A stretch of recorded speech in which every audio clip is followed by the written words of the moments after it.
Hello, good morning, may to. May adlaw, mga kaswetres, October 13, no? 2024. Happy Fiesta sa Birin sa Fatima. Ang ato ang result coding gahapon, guys. Slide man ta sa ato ang 204 o sa atong 779, no? Karong adlaw, guys, October 13, morning resulta sa STL. Atong date guide for October 13, kamo na'y bahala na. Base nagnaay mamintis, no? Nga Sunday karon, guys. Happy Sunday. Sunday's best. Iayaw sa ninyo buhi ang eskalera, no? Atong hot square probables na eskalera, atong date guide na eskalera. Ang ato ang online hearing na eskalera, ang ato ang hot generator number na eskalera. So kamo na lay magigo, possible risk back ang 103. Kamo na lang say mag-igo, pati ang 671, naagyapon sa siya.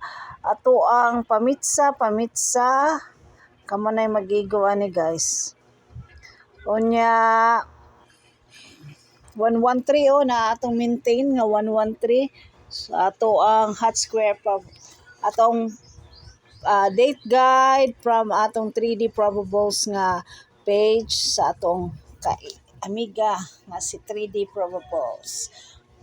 Ang Cagayan weekly tip, no, na until October 19 na ni siya, guys. Yung ato rambolito tips, no, kuha gahapon, target kayo, guys, sa yellow tip on 774, pati ang 417 maintain na nato unta sa Cebu City, pero nag 3D nahatag na tana during sa first week of October, no.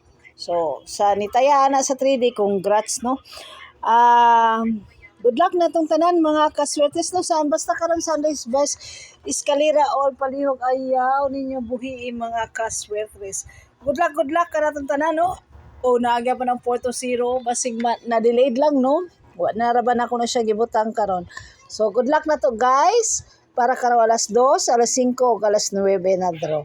Mayong adlaw kaninyong tanan, mga kaswetres. Thank you for always tuning in to this channel for your daily dose of Swetres Guide. Thank you, guys, and good day. Happy Sunday to all. Bye for now.